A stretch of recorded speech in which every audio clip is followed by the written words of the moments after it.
The Wells family storyline 2. Jesus Christ is the same yesterday, today, and forever. Episode 7. Final episode. Act 1. The Shattered Mirror. The air inside the apartment had grown entirely toxic. The small, dim living room felt suffocatingly small as Keziah stood in the doorway of the bedroom, clutching the infant tightly in her arms.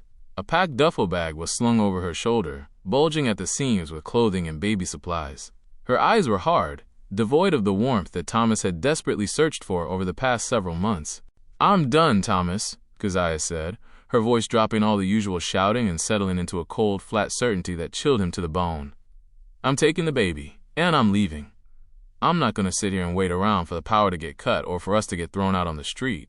Thomas stood up quickly from the worn-out sofa, his hands extended in a silent plea. "Keziah, please, just give me a few more days. I have another job interview lined up.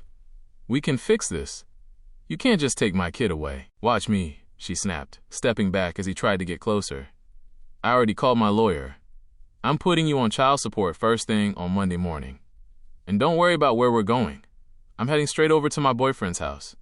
He actually has a stable roof, a steady income, and he knows how to take care of a family." The words hit Thomas like a physical blow. He froze, his chest heaving as his heart completely shattered. He looked at her, his voice cracking. "Your boyfriend? You've been seeing someone else?" Keziah looked at him with an unbothered expression, adjusting the baby on her hip. "Let's be real, Thomas. What you can't do, another man can do better. You broke your first family, and you broke this one too. You reap what you sow." Without another word, she turned toward the heavy wooden exit, walked out into the hallway, and slammed the front door behind her. The sound echoed through the empty apartment like a gunshot, leaving a deafening, miserable silence in its wake. Right beside Thomas stood Tyrus and D.A. Wells. The two angelic cousins were witnessing the entire tragedy unfold, their large white wings tucked tightly against the small dimensions of the room, their golden halos pulsing with deep sorrow. Tyrus reached out a glowing hand, trying to rest it on Thomas's shaking shoulder to give him comfort, but his fingers slipped cleanly through the fabric of Thomas's shirt. D.A. tried to step in front of Thomas to whisper words of peace into his spirit, but they were entirely incorporeal. They could do absolutely nothing to alter the physical world or stop the emotional storm tearing Thomas apart. Thomas merely slumped back onto the couch, burying his face in his hands, completely unaware that two heavenly guardians were mourning right alongside him. Roughly 10 minutes passed in agonizing silence.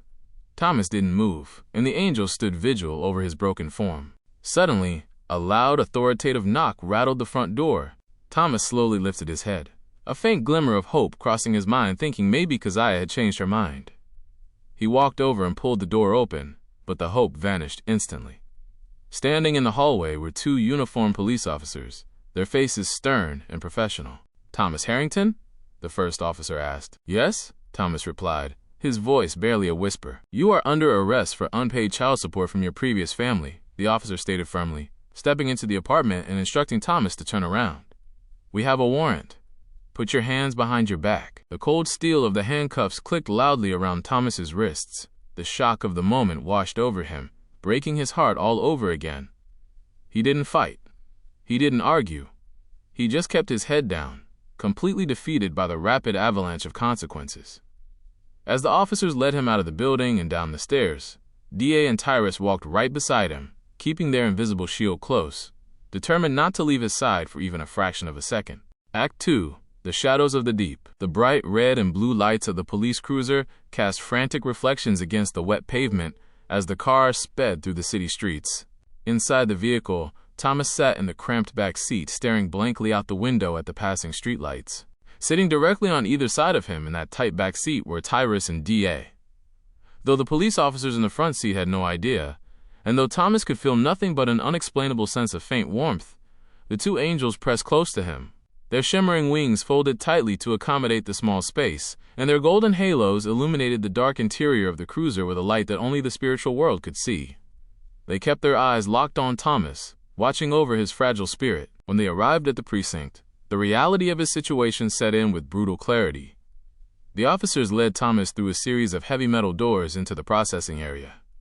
The system treated him with cold, robotic efficiency. "Step up to the counter. Face the camera. Don't look down," a guard ordered. The camera flashed, capturing the image of a completely broken man. Next came the fingerprinting. A guard grabbed Thomas's hands roughly, rolling each individual finger across an inkless digital scanner. They checked his belongings, emptied his pockets, and cataloged his life into a plastic bin, as if he were just a number in a computer database. They literally treated him like an animal, speaking to him only in sharp commands, stripping away every ounce of dignity he had left. Through every step of the degrading process, the camera remained strictly locked on Thomas, Tyrus, and D.A. The scene never shifted back to the peace of heaven or the omnipresent gaze of the primordial Parkers. The narrative stayed grounded in the cold, gray walls of the terrestrial legal system. Once processing was complete, Thomas was marched down a long corridor and shoved into a cold, concrete pretrial holding cell. The heavy iron bars slammed shut with a definitive, mechanical clang. Thomas sank onto the hard metal bench attached to the wall, pulling his knees to his chest. The depression was completely overwhelming him, settling over his mind like a suffocating blanket.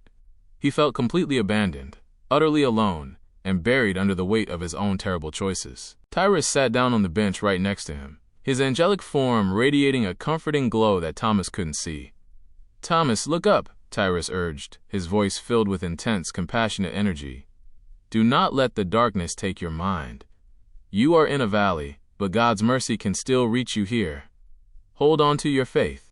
D.A. stood directly in front of the bench, leaning down to whisper directly toward Thomas's troubled thoughts. "The road back to righteousness is painful, Thomas, but this is not the end of your story. Jesus Christ is the same yesterday, today, and forever. His grace is still real, even inside these walls. Stand strong." But the spiritual block was too heavy. Thomas heard nothing but the echoing chatter of guards and the distant clinking of keys. He squeezed his eyes shut, letting out a quiet, trembling breath, entirely consumed by his own despair. A few hours later, the guards returned. "Harrington, let's go." "Transfer time," one shouted, unlocking the cell door. Thomas was led deeper into the facility, moving away from the intake area and into the main pretrial housing unit. This was the section where individuals awaited their official hearings while surrounded by serious, hardened individuals. The atmosphere here shifted drastically, taking on the tense, gritty tone of a strict prison series. The hallways were lined with rows of reinforced iron cells, and the air was filled with the low, menacing murmurs of experienced inmates watching the new arrivals walk the line. Yet, despite the mature setting, the narrative remained entirely clean and suitable for a 13-year-old audience, focusing entirely on the psychological tension, the test of character, and the spiritual battle for Thomas's soul. The guard stopped in front of a specific cell deep within the block. He unlocked the heavy door and pointed inside. "This is you. Get in." Thomas stepped inside the small concrete square, and the door locked shut behind him. Tyrus and D.A. immediately entered with him, standing guard near the back wall, their wings ready to shield him from whatever dangers this new environment might hold. For a few minutes, Thomas sat in the relative quiet of the cell, staring at the floor. But the silence didn't last long. The heavy cell door clicked open once more, and the guard stepped aside to let a new cellmate enter. Thomas looked up, and his heart skipped a beat as the stakes and the tension in the room instantly skyrocketed. The man walking into the cell was absolutely massive. He was built like a brick wall, possessing a towering, intimidating frame that was reminiscent of Andre the Giant from the WWE. His broad shoulders completely blocked out the light from the hallway as he stepped into the cramped space. He cast a long, terrifying shadow over Thomas, looking down at him with a hard, unreadable expression that made it clear he ruled whatever space he occupied. Thomas tensed, his back pressing flat against the cold concrete wall, his heart pounding wildly in his chest as he realized the true danger of his new surroundings. Tyrus and D.A. immediately stepped forward, moving in front of Thomas to form a protective barrier between him and the giant newcomer. They spread their magnificent white wings wide, their golden halos flaring with a brilliant, defensive light that filled the spiritual atmosphere of the cell with unyielding authority. "No matter what happens in this place, Thomas," Tyrus declared firmly, his eyes locked onto the giant cellmate while his wings shielded Thomas's side. "We have got your back in here." D.A. raised his hand, his halo shining with a warrior's resolve as he stood ready to guard the broken man. "We promise to literally be your eyes and your ears in this darkness, Thomas. You cannot see us, and you cannot hear us, but you will never be alone in this cell. We are staying right here,